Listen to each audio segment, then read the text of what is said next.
El invitado de hoy inspira desde todos los ángulos. Emprendedor, empresario, conferencista, mentor e inversionista. Braulio Arzuaga, director general de Grupo Presidente, ha vivido de todo en el mundo de los negocios. Y en esta conversación aproveché para sacarle sus mejores consejos sobre cómo empezar, cómo levantar capital y cómo mantenerse en el juego. Braulio no solo ha emprendido, también ha sido jurado en Shark Tank México y hoy lidera GP Compass, una firma que invierte en empresas de varios tamaños para llevarlas al siguiente nivel. Desde GPC, o sea, GP Compass, desde presidente. Fui 7 años presidente del Consejo Nacional Empresarial Turístico. Anterior fui presidente de la Asociación Nacional de Cadenas Hoteleras, Shark, etcétera. Por supuesto que te da tiempo. Yo de repente hablo con mis hijos o con gente y me dicen, es que no tengo tiempo para hacer ejercicio. Por supuesto que tienes tiempo para hacer ejercicio. Por supuesto que tienes tiempo para exactamente todo. Lo que pasa es que hay que saber organizarse. Prepárate para una conversación increíblemente honesta, entretenida y llena de aprendizajes prácticos que te harán repensar tu camino emprendedor y llevar tu proyecto, y el mío, más lejos que nunca. Soy Mónica Díaz. Acompáñame en otro emocionante vuelo de Take-Off. Si bien no hay un mapa para emprender, toma nota de las coordenadas que muestran estos fundadores, pues podrían revelar la ruta que tanto has estado buscando. Despegamos.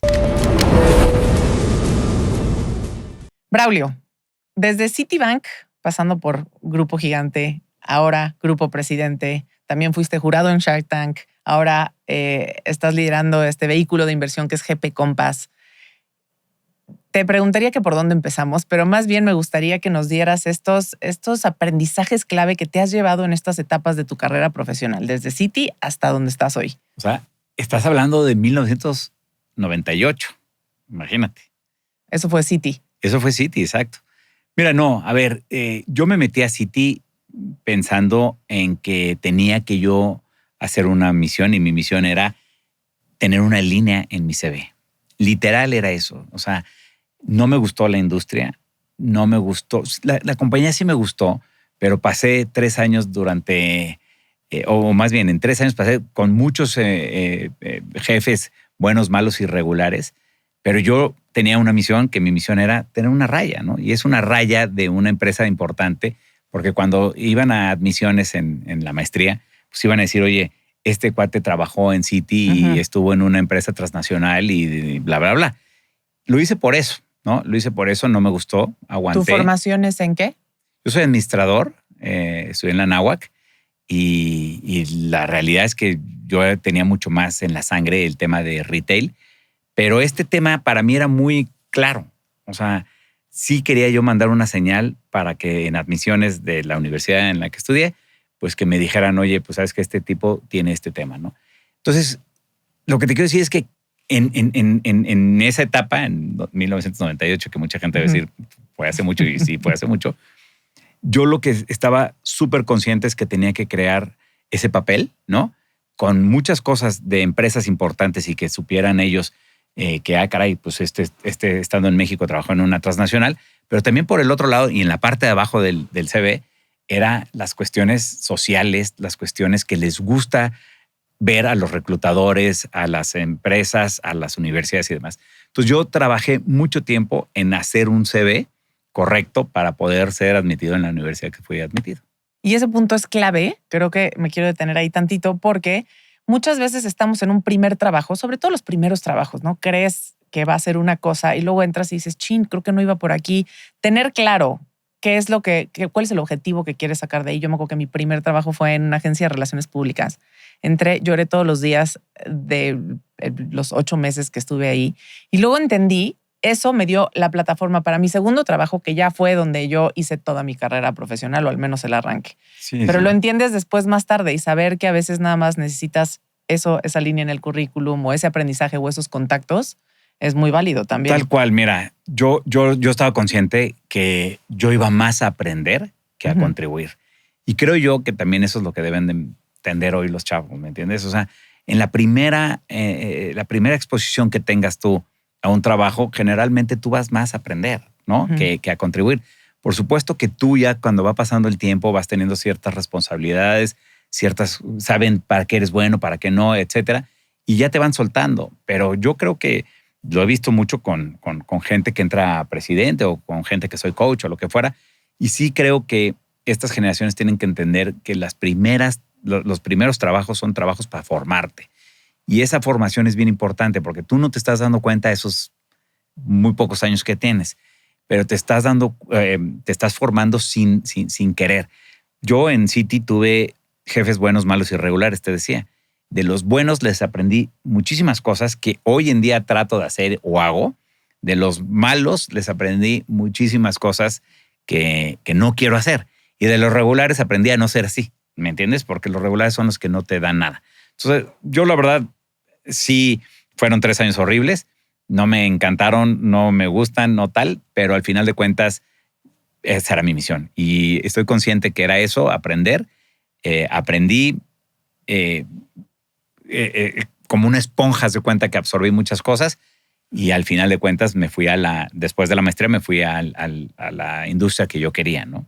¿Y sientes que ahorita estas generaciones, no sé si tengas mucho contacto con ellos, a lo mejor en la parte de como inversionista o gente trabajando en Grupo Presidente, pero crees que esta generación Z o la gente que está empezando a trabajar son menos resilientes que lo que éramos a lo mejor seguramente en los 2000? Son comentarios que tal vez, o respuestas que tal vez no gustan, ¿no? El que esté viendo de repente dice, caray. Pero la verdad es que yo creo que sí. Creo que de repente se desesperan muy rápido, ¿no? Y no solamente en el trabajo, también en la vida se desesperan muy rápido. Y creo yo que no han entendido ese tema que yo te decía. Al principio tú tienes que absorber todo como esponja, tienes que ser tú el que aprendes, por supuesto contribuyendo y lo que tú quieras, pero sí eres un tema que al final no eres digamos, el centro del área en el que estés. Sí creo que nosotros que tenemos el 76% de la gente en Presidente es millennial y centennial, mucho más millennial en ese sentido. Pero al final de cuentas sí es un tema de una brecha generacional que existe muy, muy fuerte, ¿me entiendes? Porque yo no espero que ellos se adapten a la forma de pensar de nosotros los directores, pero también yo espero que mis directores se adapten un poco a la forma de lo que ellos están esperando, ¿no? Porque no solamente en el trabajo, sino más bien si tú lo ves en el tema de la forma de comprar, de la forma de consumir, de la forma de vivir la vida es totalmente diferente a como yo la viví. Sí, de acuerdo. Y háblame tú de esa etapa tuya como emprendedor. O sea, no sé si fue regresando de estudiar post-Citi, pero tuviste una etapa donde emprendiste con una tienda de ropa, una tienda de plata, incluso compraste tu primera casa con estos emprendimientos. Sí, fíjate que los emprendimientos en mi época, y tampoco estoy tan roco, pero de los emprendimientos de mi época eran totalmente diferentes, ¿no? Ajá. No eran el tema fintech, no era el tema proptech, no era el tema de lo que están haciendo hoy, que para mí eso es espectacular de lo que está pasando en el mundo. Pero eran cosas mucho más tradicionales, ¿no? Entonces, pues yo hablé con mi papá y le dije que quería empezar a tener un exposure ahí al mundo del negocio. Yo siempre, por mi sangre, corrió el tema retail, ¿no? Entonces, el tema comerciante me gustaba y demás. Yo puse una tienda de ropa que era mucho más grande de lo que yo esperaba, ¿no? Cuando yo hablé con mi papá, él me ayudó a formar este tema, pero era mucho más grande de lo que yo hubiera esperado. Yo hubiera esperado una tienda mucho más chica o algo así, no sé. Tuvimos que importar, teníamos que planear perfecto las temporadas y una cosa, la verdad, increíble. Pero ese era el típico emprendimiento de esa época.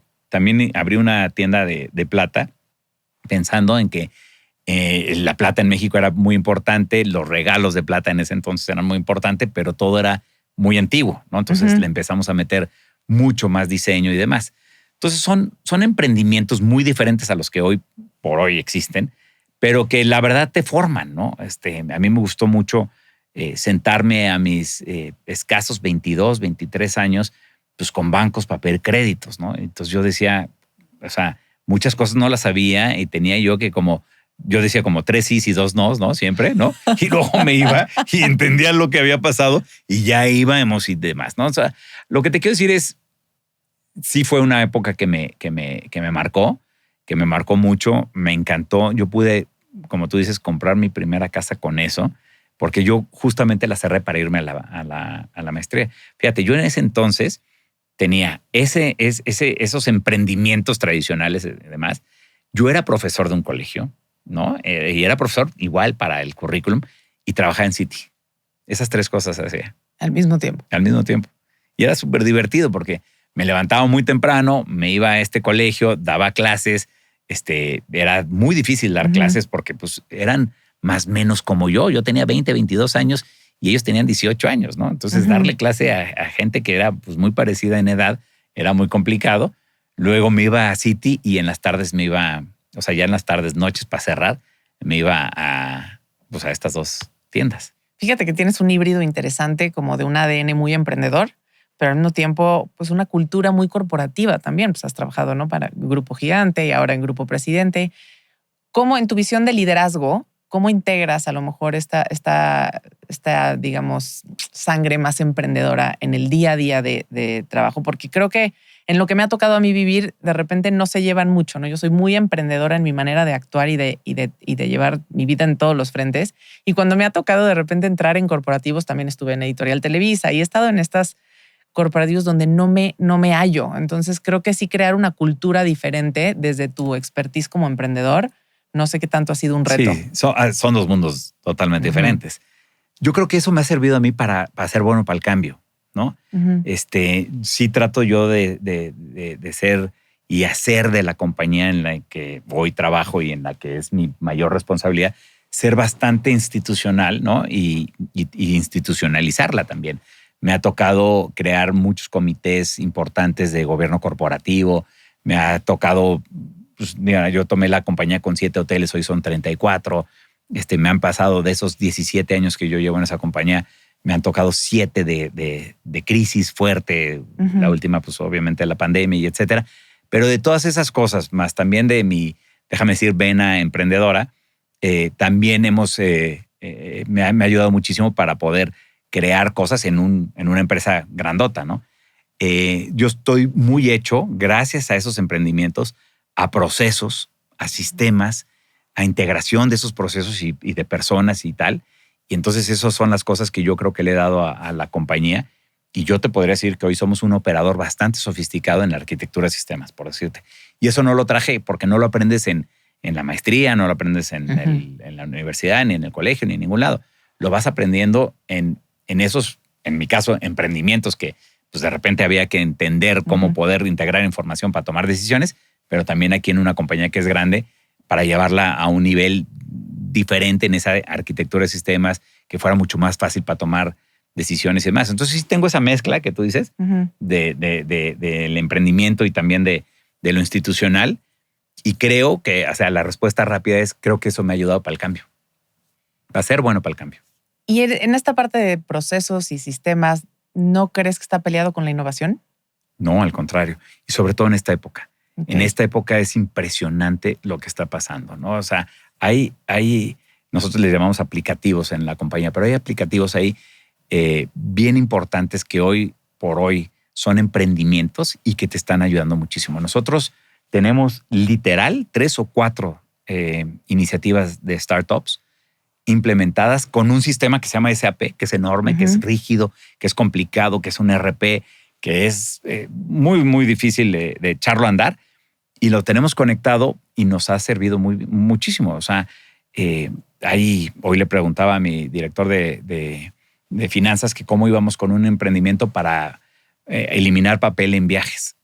Y me dice, estoy fascinado, ¿no? Porque todo ya es automático y se integra con el sistema, y al final de cuentas ya no tienes que llenar tu justificación y pedir tu dinero y tal. Ya todo es automático. Entonces yo creo que no se pelea, sino que te ayuda bastante.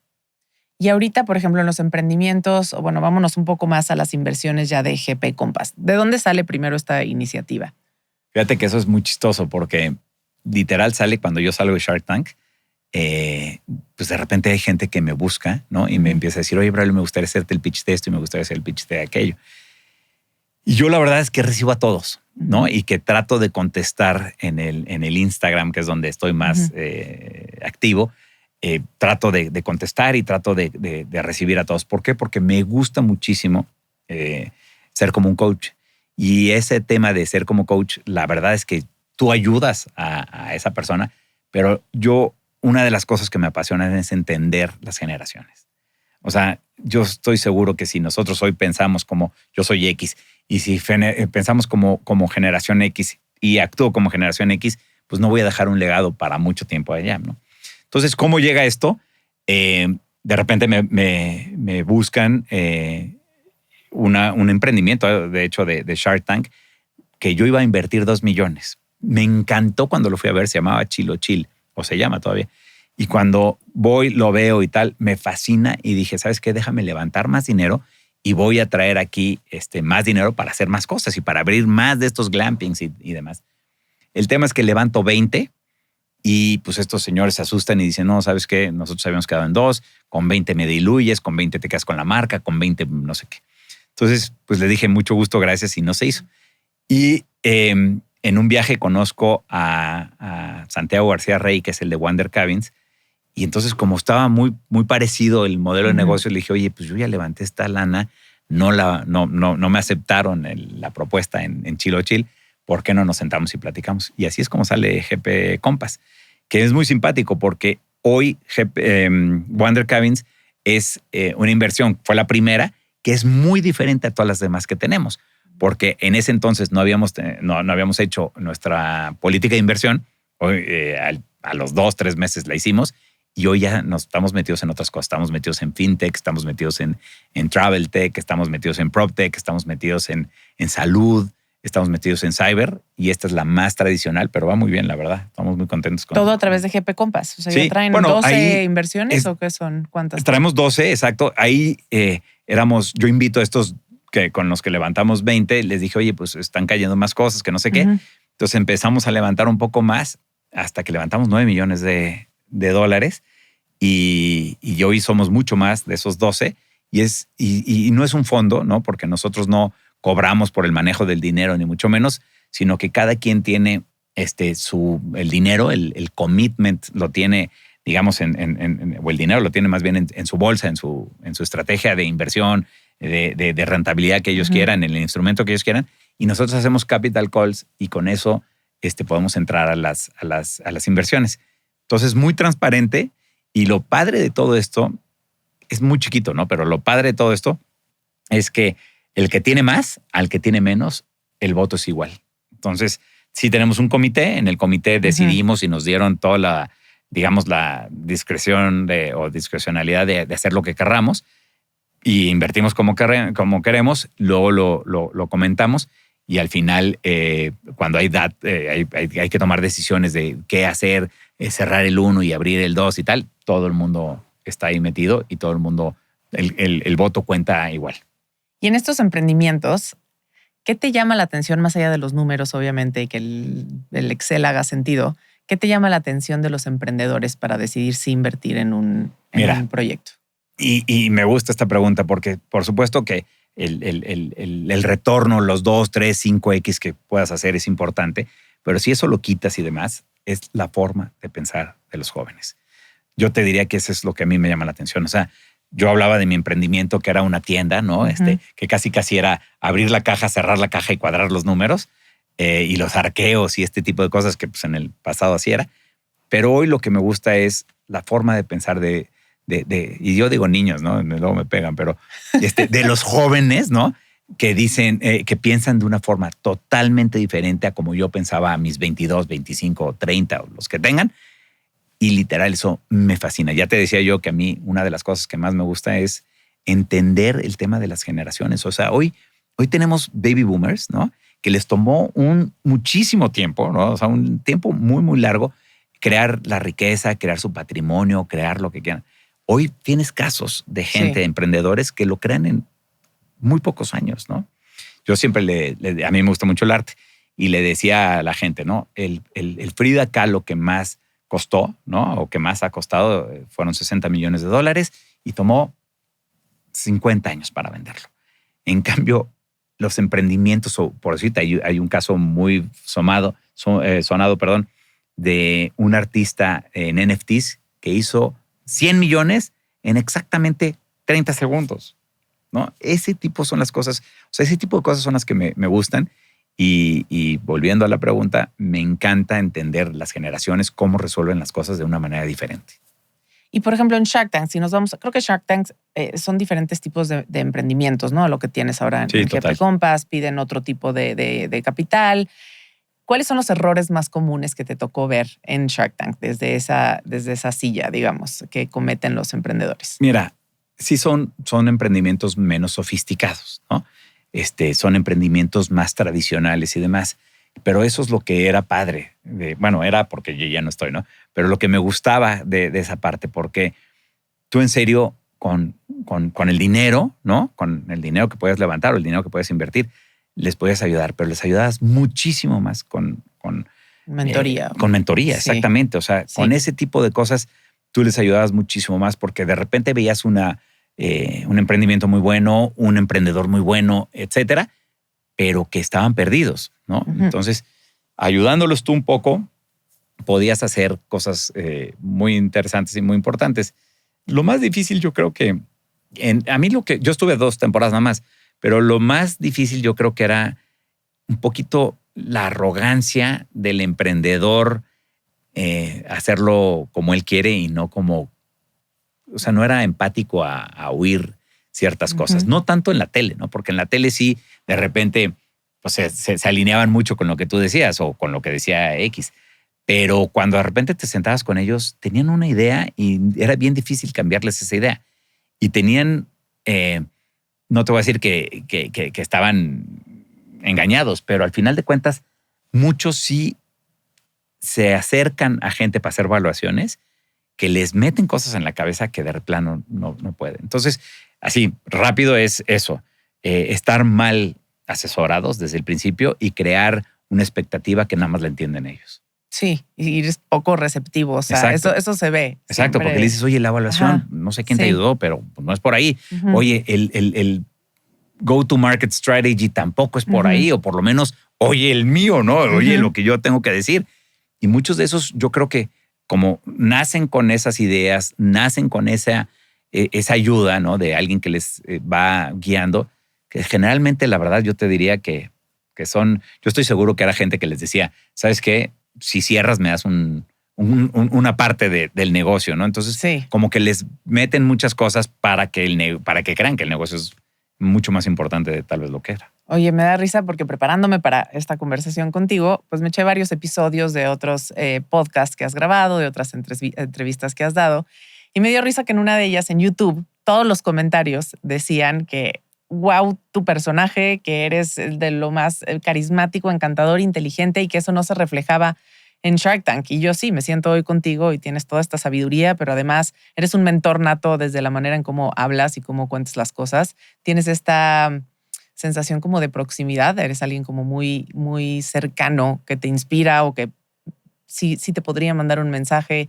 Cuéntame un poco más de ti, de quién eres y ese personaje a lo mejor que no se ve detrás de cámaras, de qué te gusta hacer a ti, qué te mueve, cuáles son tus hobbies, qué lees. Gracias, ¿no? Pero sí, la verdad es que sí, sí trato yo de lo que digo hacerlo, ¿no?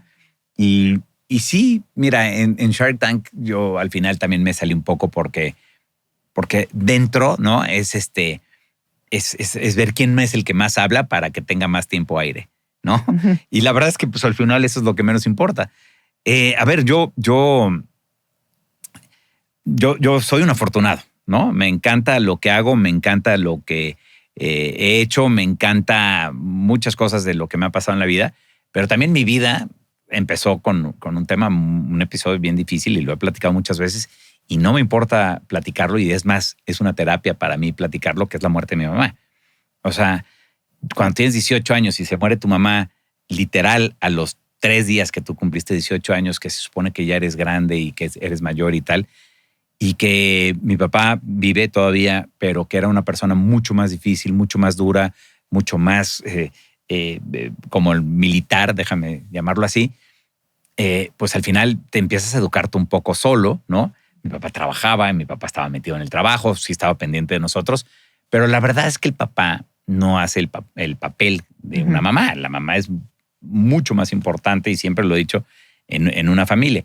Entonces yo me hice de cierta forma, y siempre lo digo así y no me importa decirlo, al contrario me gusta, que yo hice un pacto con ella, ¿no? O sea, ya muerta, yo hice un pacto de que dije, yo voy a hacer de tal manera por honrar los 18 años que vivimos juntos. Entonces, al final de cuentas, lo que te quiero decir es, yo me hice un poco solo, ¿no? Y con un pacto con mi mamá, y eso me ayudó a irme por un buen camino, que como yo lo digo, también hice muchas tonterías y metí la pata en muchas cosas y como típico adolescente, pero al final sí creo que me ayudó a formarme. Y pues ese soy yo, ¿no? O sea, muy rápido y tal vez me fui muy lejos, pero ese soy yo, de una persona que de repente siempre dijo quiero hacer algo para poder trascender. Y luego la otra que me mueve muchísimo es dejarle un legado a mis hijos, dejarle un legado de este cuate se rompió la cara, este cuate se levantaba temprano, hacía ejercicio y este cuate pues logró cosas, ¿no? Y son las dos cosas que me mueven, la verdad. Y ahorita que tocas el tema de tú como papá, porque creo que también es algo bien relevante, tanto para los que son papás que escuchan, que estamos intentando también criar hijos que vayan a ser más resilientes y que puedan caminar su propio futuro. Yo me acuerdo mucho que cuando yo estaba más joven, 18, empezaba la carrera, mi papá era duro y era como, nos hacía como ganarnos las cosas desde un lugar que en ese momento no entendía. Él siempre fue una persona que no entendía los lujos, entonces como no los entendía, pues no estaban sobre la mesa y no era empático a lo mejor con cosas que quería alguien de 18 años o de 20 años o de 24 años. Hoy lo que más agradezco es haber tenido todo este sentido como de hambre, de decir, si yo quiero estas cosas, yo me las voy a conseguir, y eso me hizo a mí abrirme mi propio camino, que a veces si le das a tus hijos todo picadito y en la boca, pues no haces que ellos vayan y abran caminos. Esa educación es la más dura. Esa educación y es difícil, ¿no? Porque quieres darles todo, quieres protegerlos, pero ¿cuáles lo estás serían? haciendo por ellos. Sí. Mira, nosotros, supongo, bueno, obviamente también tu papá o tus papás, baby boomers, ¿no? Mi Boomers. papá igual, baby boomers y demás. Y en nuestra época no se podía enseñar los sentimientos, no podías mostrar tus sentimientos. Tú no podías tener un tema de salud mental. Uh-huh. O sea, yo en mi vida me he sentado con un psicólogo. En mi vida me he sentado con un psicólogo. Y no es porque, wow, nunca lo necesité. Por supuesto que lo necesité y por supuesto que lo requería y demás. Pero era una época en una educación muy diferente a como tú estás educando a los hijos. Al final de cuentas, si tú, imagínate, o por lo menos en lo que yo viví, si yo le decía a mi papá, oye, papá, pues necesito ir a un psicólogo, uh-huh, o la misma sociedad, tus cuates, ¿no? Te veían así como este cuate, pues, ¿qué le pasó, no? Ya ni hablemos de un psiquiatra. Pero era así terrible. Tú no podías enseñar tus sentimientos, tú no podías tener un tema de salud mental, porque pues era mal visto. Uh-huh.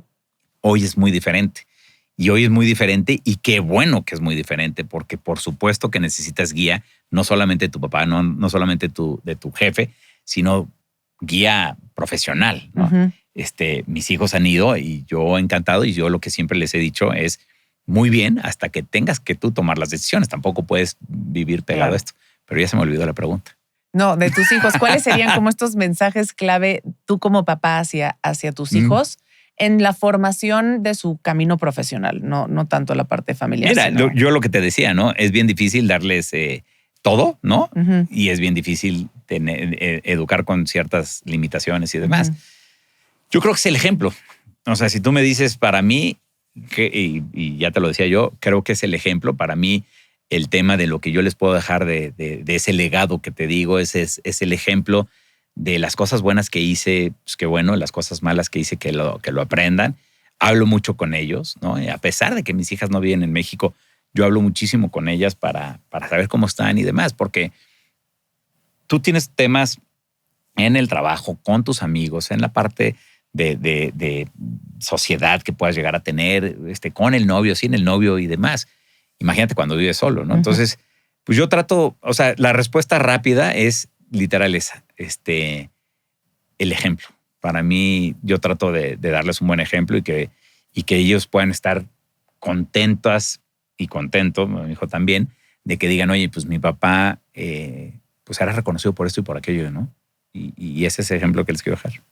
¿Eres bueno separando tu vida profesional de la personal? O sea, sales de la oficina y dejas tu trabajo afuera, o siempre estás como muy integrado con todo en tu vida? No, soy muy malo, de hecho, soy muy malo.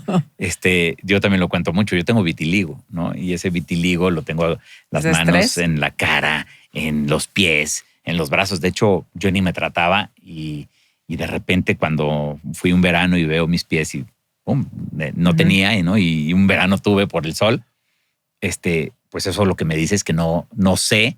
Soy muy consciente, ¿no? Pero no sé de repente parar y decir, hasta aquí llegué, ¿no? Yo sí te contesto un WhatsApp a la hora que sea y como sea. Tampoco soy muy bueno para dormir, la verdad. Al final de cuentas ya estoy hoy en una clínica de sueño porque también ya era insoportable no poder dormir. Y no, es bien difícil porque me encanta lo que hago, me encanta en donde estoy, me encanta el reto que nos hemos puesto y demás. Entonces vivo, como y desayuno con él. Yo sé que está mal, ¿no? Obviamente, sí estoy en una comida con mis hijos o si estoy en un fin de semana, no estoy hablando de eso. Pero yo soy el típico que llego a mi casa, me cambio, prendo la tele y lo que sea, estamos ahí y de repente contesto los mails. Sí, todo. Hoy ya no existe tampoco 9 a 6 y... Que es pésimo, ¿eh? Sí, entiendo, pero también es una manera... Yo también no soy buena en eso. O sea, yo creo que... O sea, es malo porque estás todo el día conectado y no conectado con el tema, ¿no? Sino conectado con el qué voy a hacer con este tema y el proyecto y el hotel y el restaurante y el no sé qué.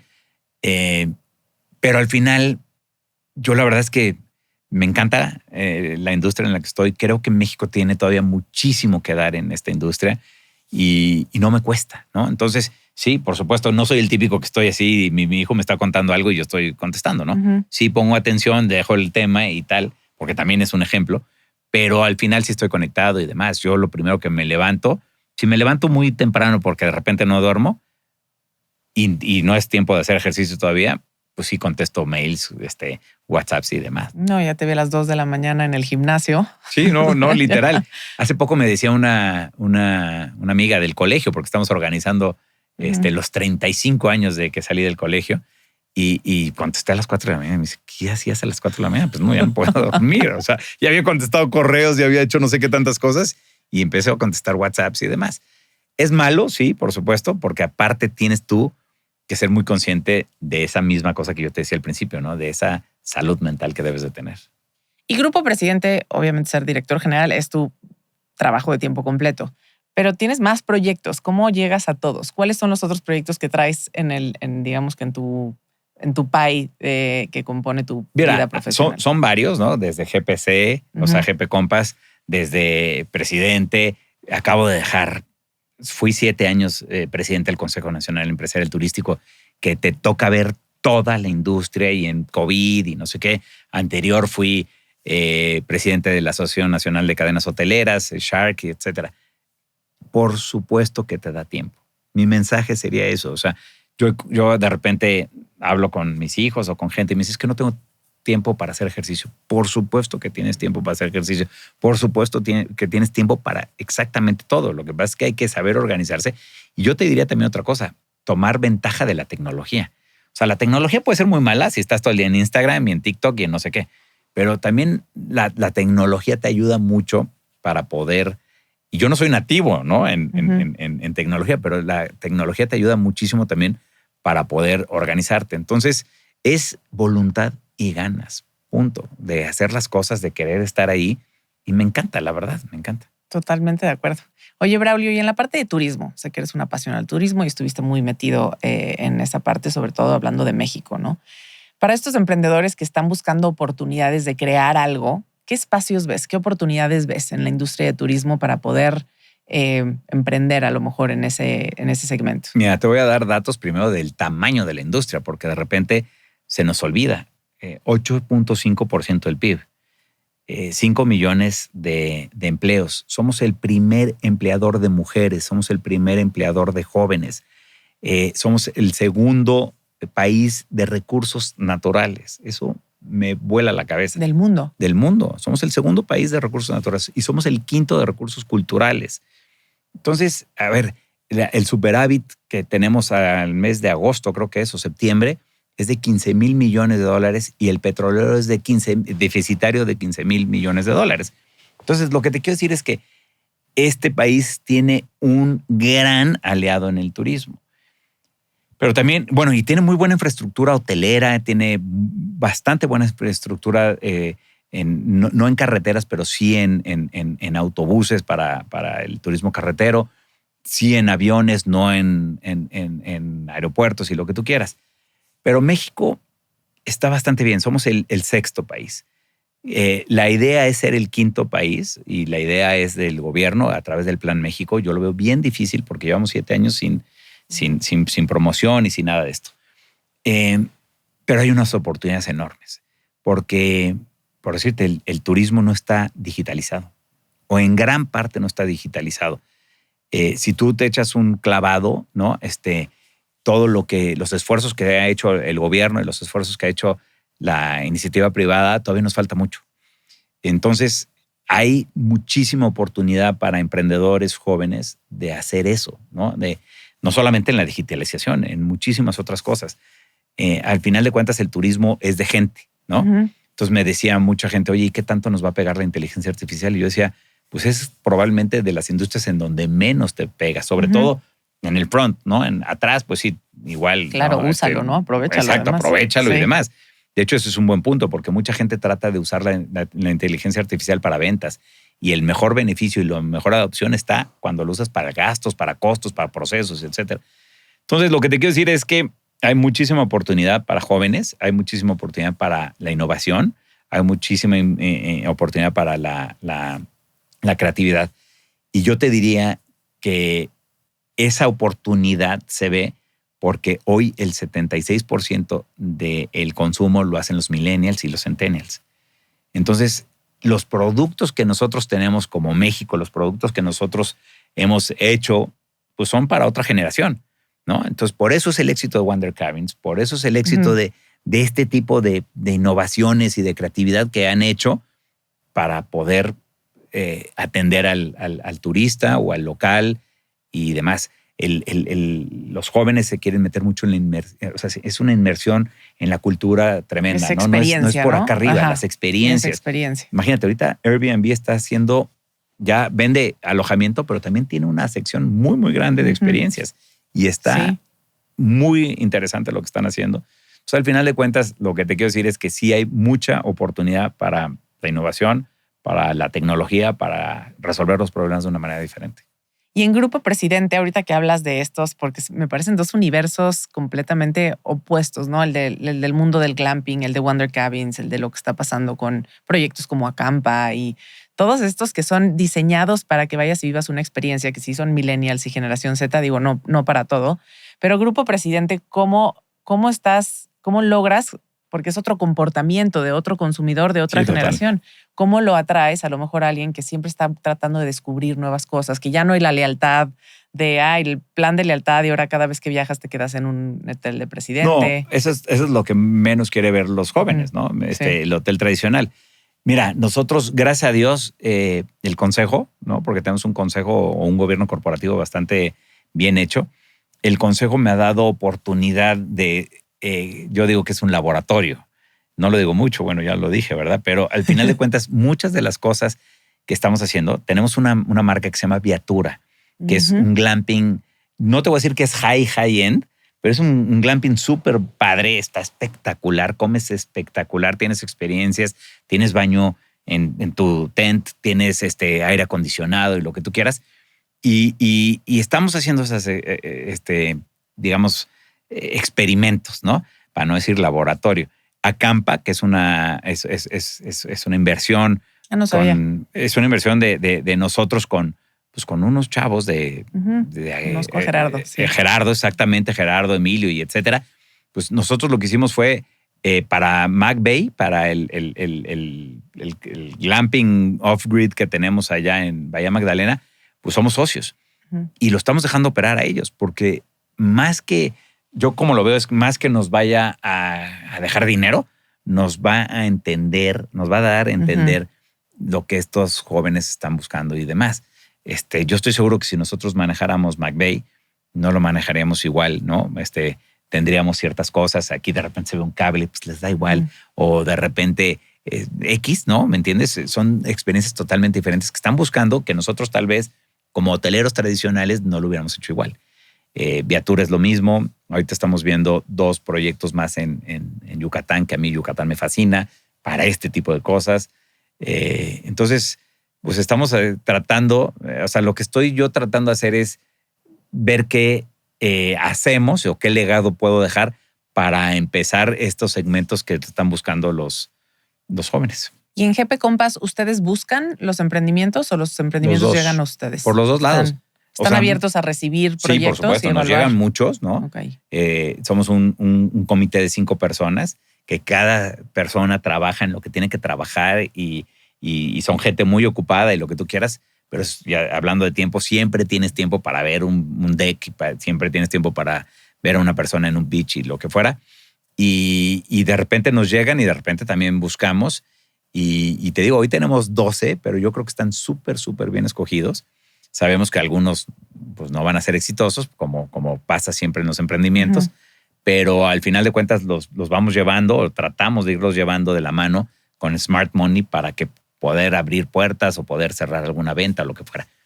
Y ahora estamos por cerrar o más bien ya lo cerramos, estamos por levantar el segundo y básicamente es eso, ¿no? Pero al final sí nos llegan muchos emprendimientos y sí buscamos muchos emprendimientos.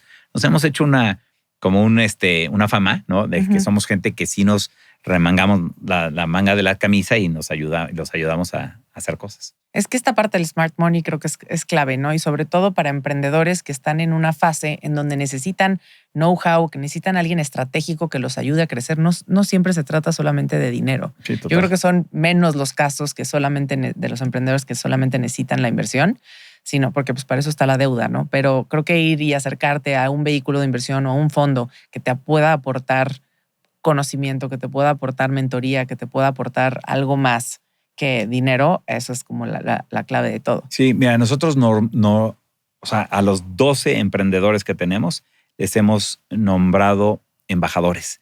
Entonces hay embajadores que te llevan de la mano, ¿no? Para abrir puertas, para coaching y para cerrar puertas también o para darte a entender que puedes hacerlo de una manera diferente. Entonces, de los 12 emprendimientos que tenemos 24 embajadores que están trabajando con ellos. Pum, pum, pum. Y yo creo que eso les ayuda mucho y yo creo que muchos emprendedores han visto muchísimo beneficio para ellos, ¿no? Entonces, bueno, para ellos y para nosotros también. Entonces, al final de cuentas, hacemos muchas de estas cosas en donde los llevamos de la mano, los vamos coachando y los ayudamos a crecer. ¿Cómo ves, Braulio, el ecosistema emprendedor en México para los próximos 10 años?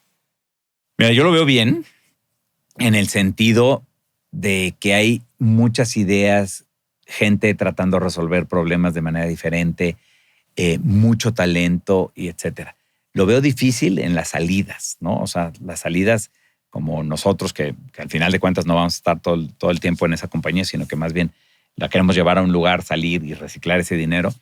Lo veo difícil.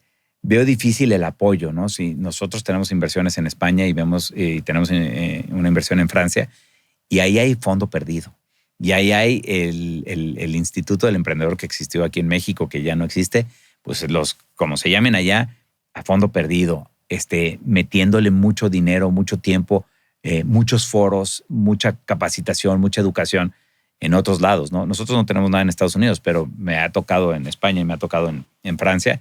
Y literal, la verdad dices, qué pena que en un país en donde hay tanto talento como es pues no existe esa ayuda del gobierno en donde, insisto, es a fondo perdido, ¿no? Entonces hay tax breaks en otros lados, etcétera. Hay muchísimo más.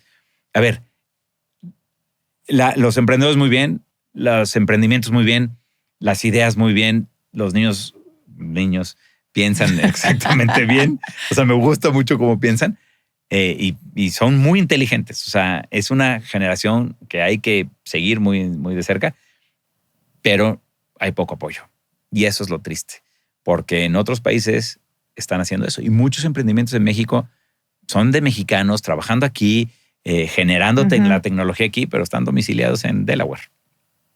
Porque no hay ese tema, ¿me entiendes? Sí. Entonces, pues sí es una pena, la verdad, que no exista. Eso es lo triste, ¿no? Intentar evitar que el talento se vaya a otro lugar, se fugue de aquí, porque no hay medios aquí. Yo escuchaba mucho podcast y consumía mucho contenido de plataformas globales, sobre todo Estados Unidos, que hablaban sobre emprendimiento y decías que esto no aplica aquí. Aquí no hay tanto dinero disponible. Aquí levantar capital no es tan fácil. Aquí no es tan fácil, ¿no? A mí me tocó vivirlo desde el lado emprendedor y sí, definitivamente digo, cometí muchos errores que hoy en retrospectiva hubiera hecho diferente.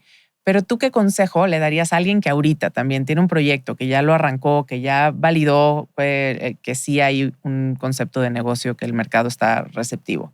¿Qué consejo le darías a alguien que está emprendiendo? O sea, para mí, tal vez es el típico, ¿no? Pero para mí tienes que, antes de levantar dinero y antes de pensar en un fondo y demás, hay ángeles, hay family offices, ¿no? Antes de eso de irte. ¿Cómo encuentras un ángel, por ejemplo? Es una buena pregunta. Que nos escriban a nosotros. O sea, no, pregúntenle a Braulio. No, es una buena pregunta. Pero sí hay gente que está haciendo esto y sobre todo los family offices están también haciendo esto. Yo lo que creo es que, y lo que me ha tocado vivir es que antes de tocarle la puerta a un fondo, que el fondo es muy bueno, te va a ayudar y demás, pero ya pones una barra muy, muy alta para que un ángel entre o para que un family office entre, creo que ese es el caminito, ¿no? Primero irte a un ángel, primero irte a un family office. Y ya después pensar en un fondo. Sí creo que hay apetito, ¿no? Sí creo que hay gente que está tratando de diversificar. Hay empresas que tienen fondos, o más, no fondos de venture capital, sino fondos de que están fondeando emprendimientos. Digamos que mi consejo es, tu MVP es muy importante, pero va a evolucionar muchísimo, ¿no? Entonces, primero prueba bien tu MVP, Así el primero, como para que el primero no es el primero que se te ocurrió, sino que ya evolucionó. Pero ese, tenlo y que ese sea tu baseline para ir creando los demás. Porque hay muchísimas cosas en el camino que te van ayudando y que te vas dando cuenta y lo tienes que ir creciendo. Nosotros sí somos pre-seed, pero no en un PowerPoint. Ya queremos ver el MVP aquí. Sí, o sea, nadie que llegue con una idea, sino ya con un proyecto. Que ya no es PowerPoint, ya es Canvas. ¿No? O sea, para que el que no haya entendido, sí. Es Canvas. Pero exacto, o sea, es literal. Nosotros no invertimos en el papel, invertimos en el MVP, pero para llegar a ese MVP te toma tiempo y que tienes que estar totalmente sensibilizado que ese MVP va a cambiar muchísimo en el camino. Oye, y un último consejo que quiero de ti en el sentido de liderazgo, porque como emprendedores muchas veces tenemos una visión de una idea que queremos traer a la vida, pues. Pero una cosa es empezar a ejecutar un negocio, otra cosa es ya crecer un equipo, contratar a la gente y liderar un equipo. Tú has sido nombrado uno de los 300 líderes más importantes de México. ¿Qué te hace un buen líder? Yo creo que, y siempre lo digo así, que ser líder es hacer las cosas a través de la gente. O sea, no es hacer lo que tú quieras, ¿no? Tú puedes ser que tú puedas poner la estrategia, que tengas la visión y que, por supuesto, que eres una parte importante. Pero si no hay nadie atrás, definitivamente no lo vas a hacer. Entonces, el que tú puedas pasarle esa visión a la gente y que la gente lo entienda y que puedan hacer esas cosas a través de ellos, para mí eso es lo que es ser un líder. O sea, ya no el líder anterior porque, mira, déjame hablarlo así de nuestros papás que con una mirada. No, era una dictadura. Te controlaban y a mí no me dices eso y porque yo soy tu papá y bla, bla, bla. Eso ya no existe. O sea, lo estoy contando en un ámbito familiar, pero piensa en el negocio también. El jefe de hace mucho tiempo pues era el jefe, ¿no? Ahorita ya no hay jefes. El que crea que es un jefe, que se vea al espejo y que renuncie, porque definitivamente no hay jefes. Pero yo lo que sí creo es que si tú a través de la gente puedes hacer cosas, estás imprimiendo un buen liderazgo. Y si tú a través de la gente y si mueves a la gente a través de tus ideas, de tu estrategia y demás, pues al final de cuentas yo creo que estás haciendo cosas. Tenemos que también diferenciar entre una estrategia y una táctica, ¿no? O sea, la estrategia probablemente la define el líder con su grupo de liderazgo que tiene. Las tácticas son las que hacen que esa cosa se cumpla pero entre el carisma, entre las ganas, entre muchísimas otras cosas, también se hace que se cumplan esas estrategias y esos objetivos. Y yo creo que es eso, a través de la gente hacer las cosas. Sí, porque no hay una escuela de liderazgo, debería. Y es lo más difícil y sobre todo ve la brecha, Sí. lo que yo vuelvo al tema de la brecha generacional. Yo hoy puedo contar mis cosas y decir mis cosas y tal, que si no le llego a los millennials que hoy trabajan en Presidente, pues van a decir, este cuate, ¿qué le pasó? ¿Me entiendes? Entonces, sí, yo insisto y lo he dicho muchas veces ahorita, pero a mí me apasiona el tema de las generaciones y lo que estamos viviendo, porque lejos de decir, es que son la generación de cristal y es que no saben tomar decisiones y se desesperan rápido y demás, yo creo que hay que aprender. Hace poquito me dijeron, oye, Braulio, tú dijiste un comentario funable. ¿Tú sabes lo que es eso? No, te lo voy a dejar de tarea. Pero dije un comentario muy normal en una junta. Ajá. Y saliendo de ahí, una persona me dijo, ese comentario es funable. Le dije, primero me tienes que explicar qué es eso, ¿no? Y después veo si sí es funable o no. Para mí no lo era, para esas personas más jóvenes que yo sí lo era. Y entonces pues tienes que aprender. Luego te digo que es funable. No, ya lo voy a investigar ahorita. ChatGPT. Literal. Yo sí me quedé como, bueno, ok.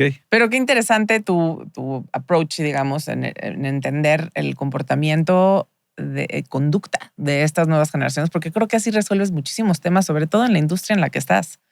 Y de cómo hablarles, cómo llegar a ellos, porque además también post pandemia, deja tú la brecha generacional, ¿no? Dinámicas de trabajo, todos quieren trabajar remoto, todos quieren 200,000 días de vacaciones, entonces tienes que orientar de repente tus dinámicas y tus políticas de trabajo para que no se vayan todos y no haya una rotación del 100% de la gente después del primer año, pero que también pues haya un seguimiento y haya un cumplimiento de objetivos, que no está fácil. Literal. O sea, si nosotros pensamos que por ser, y ya te dije que no hay jefes, ¿no? Pero si pensamos que nosotros somos el jefe o el líder y que deben de pensar como yo, estamos perdidos. O sea, estamos perdidos. Hoy la gente consume diferente. Mira, yo cuando tenía 18 años, lo primero que quería era que me dieran mi coche, que tuviera mi coche y lo que fuera. Y así era, ¿no? Pues toma, ahí está el coche el tercer coche de la casa, claro. Ese es tu coche. Y era lo más padre, ¿no? Y tú tenías tu coche y tal. Yo veo a los chavos que hoy por hoy lo que menos les importa es eso. O sea, se mueven en Uber, se mueven en transporte público, lo que fuera. El tener tu casa, pues también ya no lo sé si es tan importante para ellos. O sea, el rentar, ya la propiedad de tener mi casa y tener ese seguro, para ellos ya es diferente. Entonces, si tú tratas de poner tus pensamientos en esa estrategia sin saber que la está ejecutando gente mucho más joven que tú, pues no lo vas a hacer. Si pudieras regresar el tiempo a ese Braulio de Citibank, ¿qué le dirías? ¿Qué harías diferente? Híjole, es una buena pregunta. Yo me divertí mucho, pero, o sea, me divertí mucho en la parte social y todo lo que quieras y siempre me gustó la fiesta y siempre me gustó todo eso. Pero también fui muy nerd, ¿no? O sea, fui muy nerd de querer que ese papel que yo te decía al principio que fuera un papel bueno y demás para que yo pudiera ser aceptado a una universidad. Fíjate, a mí cuando me aceptaron a las universidades que apliqué para la maestría, rarísimo, porque me aceptaron a la número 2 de Estados Unidos, que yo digo que ya es del mundo, y me fui a la número 23, ¿no? O sea, de repente Mariana, mi esposa, me decía, ahí era mi novia, y me decía, oye, pero pues ya lograste estar allá, ¿por qué te vas a la 23? Yo le decía, porque me gusta más el plan de estudio de esto. Y eso es un poco lo que te digo de tal vez ser el nerd, ¿no? De agarrar y... ¿Sabrán lo que es nerd? No, ser el teto, ¿no? Esa sí aplica. Exacto, sí aplica. Esa sí. Bueno, pues al final, yo me fui a la 23 porque estudié el plan de estudios de una y el plan de estudios de otra y me gustó más la del 23. Y yo dije, oye, tengo la oportunidad de irme a Kellogg. O sea, wow. Pero no, dije, me gusta más y también seguí mi instinto. Era lo que te iba a decir, la importancia de la intuición, ¿no? No todo es un Excel, no todo es un currículum. Y me la pasé espectacular y me gustó y tengo No te arrepientes. No me arrepiento. Digo, obviamente si me hubiera dado la 2 también hubiera estado encantado, sí. ¿No? Pero yo me acuerdo que cuando yo dije eso y mis cuates me decían, oye, ¿cómo? ¿Por qué? ¿Me entiendes? Sí. Pero, haría lo mismo, ¿eh? O sea, al Braulio de Citibank haría lo mismo. Di clases en el colegio que ya dije, aquí no voy a meter a mis hijos porque no me gusta el ambiente. Di el tema de Citibank y el jefe y el bueno y el malo y el regular. Y el tema de cuando me fui a la maestría y por qué el 2 y el 23. No, haría muchas cosas igual. Tal vez ahorita me gusta mucho, no sé si también ya es la edad, que me gusta disfrutar la vida, ¿me entiendes? Sí. Y tal vez ahí era pum, pum, pum, pum, pum. Pero hay épocas para todo, ¿no? Hay época donde toca machetear y no tener mucho tiempo Fíjate, para otras cosas. Hoy comí con una persona y le decía, es que para mí mi década de los 40 fueron espectaculares. Espero que la de los 50 sea igual, ¿me entiendes? Sí. Porque sí, por supuesto que hay que disfrutar la vida. Por supuesto que hay que disfrutar la vida. Yo estoy seguro que apenas empezamos a ver lo que vas a hacer los siguientes 10 años, la siguiente década. Braulio, gracias por este espacio, gracias por estos consejos, gracias sobre todo. Lo que más admiro de ti es esta parte tuya de mentoría, esta cercanía que tienes con la gente que te busca para pedirte desde un consejo o revisar un deck. Creo que eso es algo muy valioso que no tenemos muy disponible. Entonces, gracias por eso. No sé si quieras agregar algo más. No, nada, al contrario, mil gracias. Me gusta mucho, por lo menos que no sea una percepción y que sea una realidad, ¿no? Que te des cuenta tú y que se den cuenta los inversionistas o los emprendedores, porque la verdad es que sí, me gusta mucho y insisto, ¿no? Hay tiempo para todo. Yo tengo muchas responsabilidades y estoy ahí metidazo, pero también tengo tiempo para poder abrir esa experiencia que tenga y tratar de ayudar. Y nada, mil gracias. Y desde nuestra trinchera, sobre todo, y este tema nunca lo quiero dejar fuera, es que apoyemos a México en todos los niveles a que pueda haber más emprendedores y a que como consumidores también, siempre que tomemos una decisión de ir a un destino, de ir a un hotel, de comer en un restaurante, de comprar alguna cosa, que sean marcas de México, porque así apoyamos a muchos emprendimientos mexicanos. Yo no concibo una economía fuerte sin un sistema emprendedor fuerte. Correcto. ¿No? O sea, y déjame nada más te lo digo rápido en el tema del turismo. El turismo todo el mundo cree que es de empresas grandes, ¿no? Porque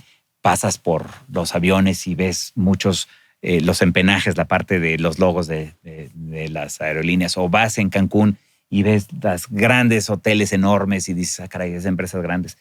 Y nada más lejos que eso, 350,000 entidades económicas del INEGI con menos de 10 empleados hacen 65,000 millones de dólares en la cadena de valor del turismo.